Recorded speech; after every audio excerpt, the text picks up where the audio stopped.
예, 제가 오늘 할 부분이 기술 개발에 대한 관점입니다. 그래서 많이들 이 수업을 들으시면 기술 개발 쪽에 굉장히 관심이 많다고들 하시더라고요. 그래서 가장 또 좋아하는 챕터 중에 하나라고 하시는데 사실 안에 들어가 보면 좀 재미가 없을 수도 있습니다. 왜냐하면 기술 개발하면 다들 많이 생각하는 게 새로운 아이디어, 뭔가 반짝반짝한 아이디어를 많이 얘기합니다. 창의적인 뭔가 아이디어. 그리고 밖에서도 그런 아이디어가 굉장히 중요하다고 다들 그것만 얘기합니다.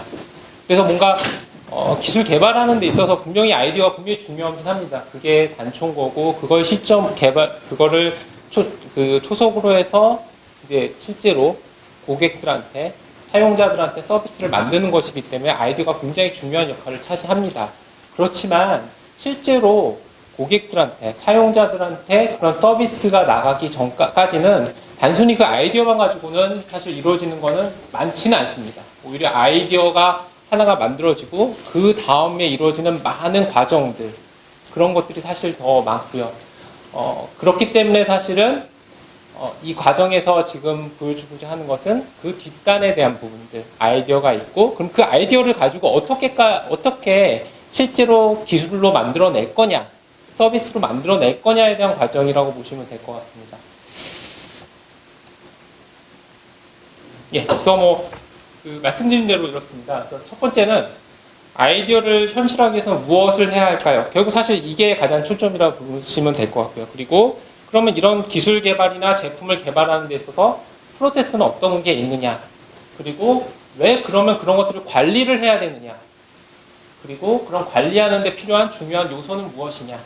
그리고 프로젝트를 관리하는 방법에는 어떤 것이 있느냐를 중점적으로 볼 것입니다. 그래서 처음에 기술 개발로 시작했지만 사실 여기에 들어가 있는 많은 단어들은 관리, 방법 이런 것들을 얘기하고 있어서 처음에 기대했던 건 좀 다르실 수도 있을 것 같아요. 그렇지만 저는 사실은 계속 KT에서 현업으로 계속 있고 하고 있는데 정말 이 앞에 부분, 아이디어도 분명히 중요하지만 이 뒷부분에 대한 게 정말 사실은 하나의 프로젝트가 완성되기 위해서 굉장히 중요한 부분이라는 걸 꼭 아셔야 되고, 이건 사실은 회사뿐만 아니라 여러분이 창업을 하시더라도 역시 마찬가지 과정이라고 보셔야 됩니다. 창업을 하더라도 단들 그냥 막연하게 창업이라고 하면 뭔가 새로운 아이디어 하나만을 가지고 뭔가를 하려고 하는데 사실 그 하나만을 가지고 창업이 이루어지는 건 아니라는 것이죠. 그래서 5개의 챕터로 나눠져 있고요. 그러면 이제 보겠습니다. 여기서는 이제 많이 신문기사나 아니면 외부에서 많이 얘기도 하는 것들입니다. 창의적인 제품이 왜 중요하냐? 더 이상 사실 말할 필요가 없습니다. 이미 고인이 되신 분이긴 하지만, 아이폰을 기반으로 해서 했던 애플의 CD들, 사실은 여러분들은 이미 아이폰을 처음부터 있었죠, 아이폰이. 있었죠. 저는 처음에 왔을 때는 피처폰 전에 삐삐라는 거 있었어요. 삐삐가 있었고, 그 다음에 피처폰이라는 게 있어요. 피처폰이라고 하면 그냥 폴더를 열고, 폴더도 요즘 없죠. 폴더를 열고 전화 거는 용도 말고는 전혀 없었습니다. 그냥 그리고 문자 정도 왔다 갔다 하는 거. 그때 당시에 최첨단 기술은 거기다 플러스 뭐가 있었냐면 뭔가를 입력하면 그쪽에서 뭔가 그냥 답신 주는 거, 팩스 보내는 거, 이게 어마어마한 기술이었었어요. 그리고 그런 거 그 안에서 여러 가지 앱도 개발하고 이런 것들이 굉장히 많이 노력을 많이 했었습니다. 언젠가는 사실 아이폰 같은 게 있을 줄은 알았어요. 많이들 고민을 하고 많이들 개발을 했지만 사실 잘 되지 않다가 아이폰이라는 게 딱 나오면서부터 세상이 변하기 시작했습니다. 그만큼 사실은 엄청난 혁신적인 제품이었었고, 이게 단순히 제품으로 끝난 게 아니라 사실 통신시장에서 보게 되면 제가 KT에 있지만 통신시장 자체를 완전히 변화시킨 엄청난 것이었습니다. 그러니까 예전에는 통신사업자가 모든 걸 다 했었어요. 앱도 만들고, 심지어는 그때는 삼성도 통신사들이 전부 다 좌지우지. 그러니까 핸드폰 개발사들을 전부 다 통신사들이 좌지우지 했었어요, 심지어는. 근데 저게 생김서부터 통신사업자들은 그냥 니들은 이렇게 망만 대여해주는 사람. 그리고 그 위에 모든 서비스가 돌아가는 거는 우리가 메인이야 하면서 앱스토어라든지 구글 스토어라든지 이런 것들이 생기기 시작한 거죠. 그래서 굉장히 사실은 어마어마한 제품이었습니다.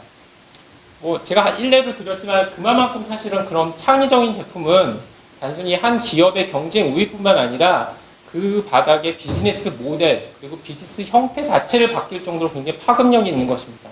그렇기 때문에 기업들은 창의적인 아이디어, 창의적인 제품들을 계속 원하고 계속 만들기를 원하는 것입니다. 여기서 보게 되면 이 두 표는 간단합니다. 정말 잘 하고 있는 기업들은 기업들의 매출 중에서 신제품이 차지하는 비중이 어느 정도냐를 보여주는 건데, 보시게 되면 사실은 상위 20%의 기업들은 신제품의 매출 비율이 굉장히 높다는 거죠. 그러니까 많은 매출의 많은 부분들이 신제품으로부터 나온다는 겁니다. 그만큼 그런 기업들은 신제품을 통해서 회사의 경쟁 우위를 삼고 그 회사가 성장할 수 있는 바탕으로 삼는다는 것이죠. 이건 또 하나는 뭐냐면, 그러면 그렇게 신제품들이 많이 좋기는 좋은데 사실 기업 입장에서는 신제품을 계속 내놓는다는 건 굉장히 피곤한 겁니다. 그럼에도 불구하고 왜 신제품을 계속 만들어야 되느냐? 이 자료가 조금 옛날 된 자료이긴 하지만 이미 근 20년 전에도 저렇게 보시는 바 같이 제품의 수명이 계속 짧아지고 있습니다. 그러니까 고객이 그만큼 빨리빨리 뭔가 새로운 걸 원해요. 그렇기 때문에 회사에서는, 기업은 그만큼 또 빨리 신제품을 만들 수밖에 없는 것이죠. 이 제품도, 이것도 보시게 되면 그 분야별로 이것도 결국 그 R&D 얼마만큼 투자를 하고 있느냐에 대한 부분이라고 보시면 될 것 같습니다. 제가 시간 관계상 그 자세한 수치들은 말씀을 드리지 않겠습니다. 이거는 많이들 보셨을 거예요. 그냥 간단하게 보시면 3,000개의 아이디어가 있으면 그 중에서 실제로 상용화돼서 서비스가 되는 건 하나밖에 없더라. 그만큼 어려운 과정이더라 하는 것이 그 신제품 개발이 어렵다는 것을 얘기를 하는 것이죠. 자, 앞에서 말씀드렸듯이 신제품이라는 것은 기업 하나를 좌지우지하고, 애플이라는, 분명히 예전에 여러분들이 봤던 애플은 이미 엄청 커져 있었던 회사인 거고, 그렇지만 예전에 아이폰이 나오기 전에는 굉장히 애플이라는 회사는 굉장히 그냥 소수 집단의 약간 뭐랄까 할까요? 일본 용어로 좀 약간 오타쿠 집단의 그런 오타쿠만이 좋아하는 그런 제품을 만드는 아주 조그만 회사인데, 그게 지금은 누구나 아는 그런 엄청난 회사로 키울 만큼의 그런 파괴력을 가지는 회사로 키우는 때 1등 공신이 신제품이었던 거고, 그래서 그런 신제품들이 중요하다는 것을 한 번 더 리마인드를 시켜드린 겁니다. 그러면 그 기술, 그 제품 개발 과정이라는 것은 무엇이냐? 그러니까 뉴 프로덕트 말 그대로 신제품을 말하는 거고요. NPD는 그런 새로운 제품이나 서비스를 개발하는 과정 자체를 말하는 것입니다. 제가 앞서서 말씀드렸지만 많은 사람들은 새로운 아이디어만 생각하지 그 아이디어를 어떻게 상용화시키고 그것을 서비스화 시킬 건지는 별로 생각을 안 해요. 근데 그걸 하나로 시키는데도 분명히 많은 과정이 있고 많은 절차가 있다는 것입니다. 그래서 그 절차에 대한 것을 가장 표준화되고 가장 합리적이라고 보는 절차들을 만들기 시작한 것이죠. 그게 NPD라고 보시면 될 것 같아요. 가장 일반적인 NPD 과정은 이렇게 한 5개 정도로 됩니다. 사실 너무 상식적인 얘기예요. 그렇지만 또 한편 잘 지켜지지 않는 것이기도 합니다. 아이디어가 우선 있어야 되겠죠. 여기서 예로 든 거는 지금 구글의 그런 무인 자동차의 예시입니다. 구글이 무인 자동차를 만든 이유는 첫째로는 자기네 말로는 그래요. 결국 사람들이 자동차를 무인화시켜서 그냥 움직이게 되면 그 시간에 뭘 할 거냐? 뭔가 인터넷을 뒤지겠죠. 그러면 그만큼 자기네 수익이 올라가겠죠. 그런 얘기도 있다고 하는데, 솔직히 저한테 왜 그러냐면 구글이 돈이 많아서 이걸 했다고도 얘기할 수 있습니다. 왜냐하면 구글은 정말 많은 것들을 해요. 자, 우선 그런 재미없는 얘기를 떠나서 이 아이디어를 하나를 내게 되면 그 아이디어를 컨셉추얼하게 만듭니다. 무인 자동차 하나 만들자. 그럼 무인 자동차 어떻게 만들래? 어떤 것들을 하면 될까 하는 것들을 고민하게 되는 것이고, 그거를 통해서 이런 여러 가지 어떤 기능이 필요할 것이냐, 어떻게 만들 것이냐를 컨셉추얼하는 작업을 하게 되고, 그 다음은 그것을 실제로 구현할 수 있는 식으로 디자인화하는 작업을 하는 것이고, 맨 마지막에는 그것을 이제 테스트하는 작업을 하는 거죠. 구글, 제가 알기로 한 몇 년에 걸쳐서 했었죠. 굉장히 오랜 시간 동안. 그리고 나서 맨 마지막에 상용화를 하는 과정을 거치게 됩니다. 이제 NPD 프로세스로 말씀드릴 수 있는데, 그러면 모든 제품이 이렇게 그냥 다 성공할 수 있을까? 앞에 보셨다시피 신제품 분명히 중요하고 그런 신제품 많이 만들어내야 되고, 그럼 이런 모든 신제품이 그냥 이렇게 5개 단계를 뚝뚝뚝 지나가면 다 만들어질까? 다 성공적이 될까? 사실은 아닌 거죠. 그러니까 앞서 말씀드린 것 같이 하나의 아이디어가 3,000개 아이디어 중에 실제로 성공하는 건 하나의 아이디어밖에 없고 그 이유는 여기서 분명히 설명이 됩니다. 아이디어 처음에 하나 정말 작은 거예요. 그냥 사람의 머릿속에 나온 거예요. 근데 그 아이디어가 실제로 여기서는 이제 제품인데요. 실제로 제품화 되는 데까지는 어마어마한 비용과 어마어마한 기간이 걸리게 됩니다. 저렇게 많은 비용과 많은 기간이 들어가는데 저기서 중간에 뭔가 하나 잘못된다든지 기간이 늘어난다든지 비용이 늘어난다든지 하게 되면 이 제품의 경쟁력도 없어지고 심지어는 좋아지는 게 없어질 수밖에 없는 상황인 거죠.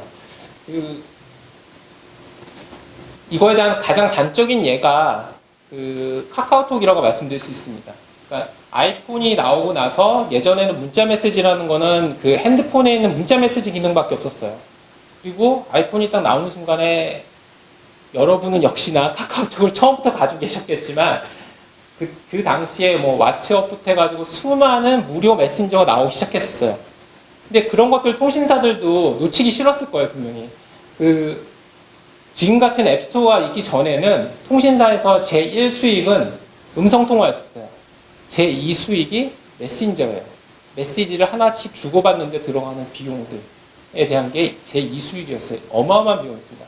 지금도 사실상 기업들은 많은 SMS 서비스를 쓰고 있고 이 SMS 서비스의 그 매출은 어마어마합니다. 여러분이 생각하는 것보다는. 그래서 그 시장을 갖기 위해서 통신사들은 열심히 노력을 했어요. 글로벌하게 심지어는. 글로벌하게 표준화된 규격을 만들었고 그 글로벌한 표준화된 규격을 바탕으로 한 번에 모든 나라에서 쓸 수 있는 메신저를 만들려고 노력했었어요. 그리고 기능 더 좋았었어요. 근데 망했어요. 심지어는 기능 스펙 자체로만 보면 카카오톡보다 훨씬 더 월등했음에도 불구하고 되지가 않았었어요. 그 이유가 뭐였냐면 그 수많은 기능을 고민을 하고 수많은 뭔가를 모든 사업자들이 다 그것들을 공통화된 그런 규격으로 만들기에 노력하기에는 시간이 너무 많이 걸렸던 거죠. 근데 카카오톡은 뚝딱뚝딱 만들어서 몇 개월 만에, 한 2개월 만에 아마 만들었죠? 2개월에 상당히 만에. 그냥 툭딱 하나 출시해서 계속 업그레이드를 거치면서 했죠.